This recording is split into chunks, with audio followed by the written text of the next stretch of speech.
Hello, Brian. Hi, Lulu. Great to see you. Great to see you too and connect here on Skype.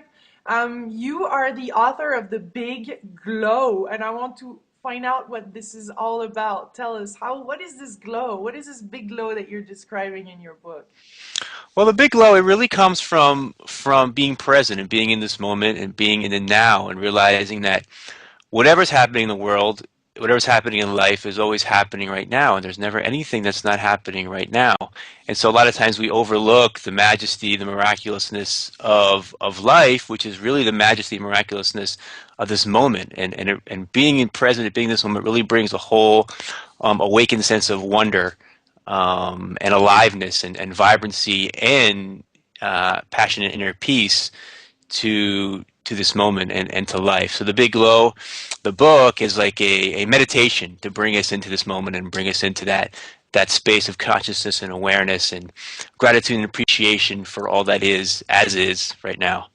Cool. So is it the big glow because you think that we are beings of light and therefore when we're in the present moment then we glow and we shine? It's a poetic metaphor, and people use different terminologies for it, and that's my poetic terminology for the because so often people are looking for something outward to try to fulfill them. They're trying to look for this thing or that thing. If I get this, if I get that, then I'm going to be happy. And there's this constant outward movement where my discovery was and is that the true fulfillment is that which is always within inside us. And it's not the thing, but actually the amazing thing that you come to realize is it's not the thing, but it's the way we perceive the thing. And then even further, even more amazing is the way we perceive the thing changes the thing. And so it actually all comes down to our perception and what we could call our consciousness. And it comes down to our consciousness right now, not in the future and not in the past. And so then there's this discovery of the big glow, and the big glow is the metaphor for that which is actually inside us in the way that we're perceiving the world, and people who are very awake and conscious and present, there tends to be a little bit more of a light emanating from them, Yeah. and so yeah, in that sense too. Uh-huh. So for you it's all about the now, living in the present moment. That's the foundation. It has to be the it has to be all about the now, because there's never any moment there's never any time that's not right now. So anything that you want to create, that you want to do, your intentions, your visions, your dreams, your goals, they all start right now. And so that's the foundation for, and the gateway to everything in life is right now. So realizing that it's a whole other shift, a whole other way of living and being and manifesting in this world.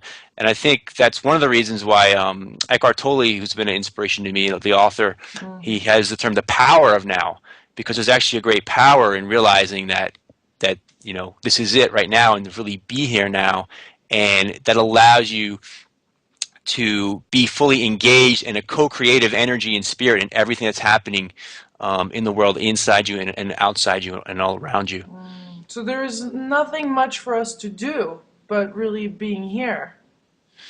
Yes, but it's not because some people think that it's a passive thing that I'm talking about. So it's a good question, because it's actually not. That's what I'm saying, is it's actually very empowering and powerful. So you are a creative force by being present and being in the now.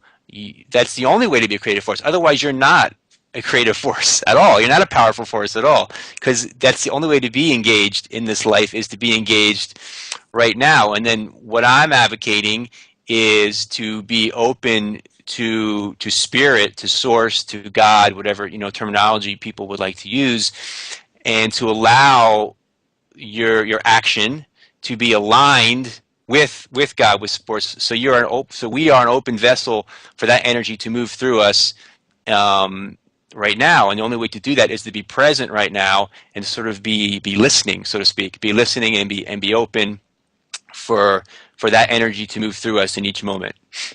So is there some things or some practices that you have to remember that and be more in the present moment all the time? Yeah, that's a really interesting question, because a lot of times, and it's fascinating because a lot of times people say, "Well, how do I get into the moment?" So in other words, they're saying, "Tell me how to get to the moment in the future." What are the steps? What are the steps to get there? It's like, well, you just missed it. Here it is, right here. So it's so fascinating because there's really no steps to get there. So it's like a process of subtraction almost. It's like being aware and vigilant of how the mind wants to get to some place in the future, but there is no place in the future. This is the step right now to get there. So the biggest thing is to have that kind of the wake up call in this moment, which is what I'm providing with the book. I had the book right here, by the way.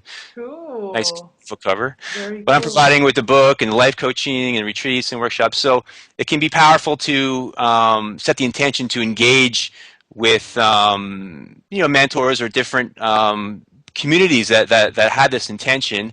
And also, there's always things around us, like our breath is happening right Yeah. now. So you can keep connecting with the breath, connecting with nature is wonderful. To see the things that are happening in the present moment, the way the sun glistens off the trees, and the light reflecting, and the sky, looking to the sky. There's so much beauty around us right now, and majesty and wonderment that we're not aware of, that we take for granted. And so just we can always tune in to what's happening right now. That's the beauty of it. Is like the practice is always available. Mm-hmm. Are you a raw foodist? I'm not 100% raw foodist, but I definitely I definitely understand the nutritional aspects of eating food in its natural state, and eat a lot of raw food. Yeah, no, I'm just mentioning that as it seems like keeping our body light, and Yeah. vibrant is essential part of this practice too of being Well, present. that's a great point because I really believe in a holistic approach, and I think that's the future now. That in the past everything was fragmented. So there was like this person was a practitioner in this person was a practitioner in this, and now it's like just understanding that if everything is one and we're all one and everything is interconnected, then everything affects everything. And so we need to be working on all levels. So that includes nutrition, that includes exercise, that includes the power of the mind, our unconscious belief systems and thought patterns, and bringing them from the unconscious to the conscious. That includes a right livelihood, professional life, having that in line with our heart and our spirit, which you're doing a great job with. Thank you. That Thank you. includes our relationships, which is huge, which is easy to overlook. Our sense of community, emotional world, and then the spiritual is what I consider like the root of the tree.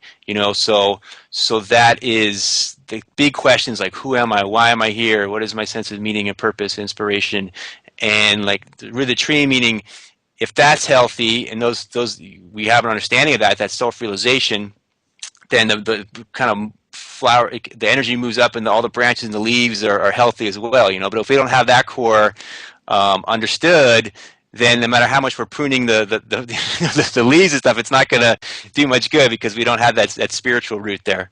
Hmm. Hmm. So what's your story actually? What's your awakening story? That's interesting because you say story because it really is just a story. Our past is a story, and it's powerful for people to realize that because when you start to realize that, because most people know that they can create their future, but not many people know they can create their past. That's powerful.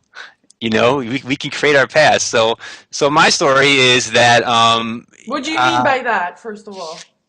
I mean that what is the past? Because if there really is only the now, which there is only the now, because can anybody, I'll ask anybody who's listening, can you try to escape the now? Can you ever, was there a moment when you weren't in the now? And I don't think anyone has ever answered yes that I'm aware of.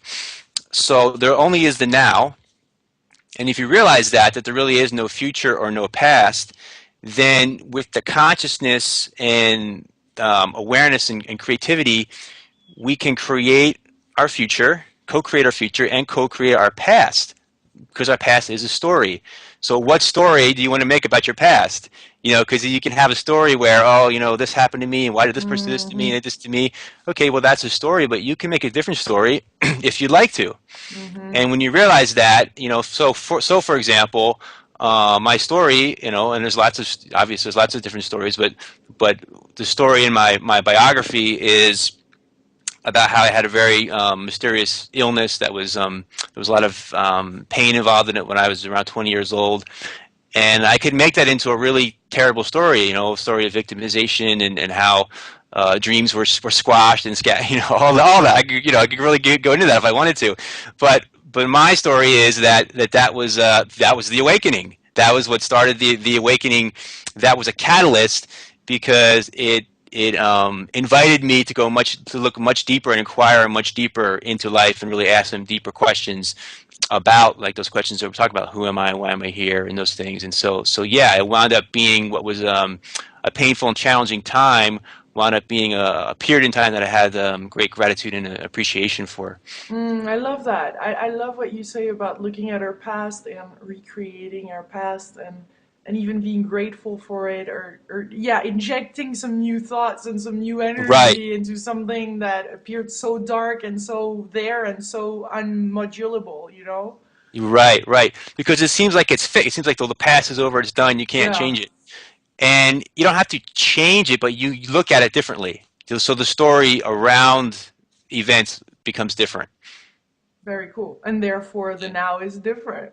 Yeah, that's right. Yeah, Very, very yeah, cool. yeah. So really, you're saying we should embrace whatever's happening, whatever fear there is, or whatever thought there's coming up, and shift that, or just be present to it and accept it as it is. That's part of your message too. That's huge. Yeah, that's a big part of the book, and definitely part of the message is embracing what is. That's right. Because and within ourselves, and so a lot of the book, it brings out these kind of parts of ourselves that we may have thought of were dark or a little uncomfortable. The silly parts of us, like you said, the fearful parts of us, the anxiety-filled parts of us, the sexual parts of us, the sensual parts of us, all these things that may not have been considered spiritual, are spiritual, because there's this realization that everything is spirit. Everything is has the essence of God in it, and so it's only when we resist it that it becomes shadow, that it becomes dark, and all kinds of weird energies come out of it. But if we embrace all the parts of us, whatever's arising, then we integrate all the parts of us. Like, for people who are familiar with the chakra system, you have the higher chakras and the lower chakras, and you integrate the higher into the lower until it's all integrated part of the flow, and one energetic flow of spirit. And so we do that with our lives. It's like everything that comes to the surface, through being present, through being in the now, embracing it and accepting it, and then integrating it as spirit, as God, as part of this larger and that really fuels the evolution of our consciousness. All these different parts of us are awakening to, constantly integrating and evolving and integrating, as spirit, as divine essence. Tell me, is there something that you really would love to say right now or share that we haven't talked about and that is an important part of your message? What's coming forward for whatever reason right now is just the value of living, what I call living in alignment. So having what we do as a livelihood, how we generate our income, our relationships, the way our passions, our passions that we enjoy in our spare time, Mm-hmm. all these things to be in alignment. So so there's no duality, there's no separation, and that was a lot of my journey. There was a time in my life where that wasn't the case, where I was trying to make money doing things that I didn't like at all, and then trying to do some things over here that maybe I kind of liked, but didn't know how to. And there's all these different dualities. I know that that's a very common place that people find themselves in, Mm-hmm. and it doesn't have to be that way. By setting the intention, you can come into alignment where you're manifesting in this world, really living with a deep sense of meaning and purpose and inspiration, in alignment with your heart, sharing your greatest gifts with the world, and benefiting people and being of service to people, and then really enjoying and having a great passion for what you're doing every day. That And takes learning. And courage. yeah, and also learning and growing, continuing to learn and grow also is another part of it. That really brings a sense of fulfillment. Lovely, lovely, lovely. Well, very, very nice getting to know you, and I look forward to reading your book, The Big Glow. Yes, I Thank look forward you. to your. Hello, Brian. Hi, Lulu. Great to see you. Great to see you too and connect here on Skype. You are the author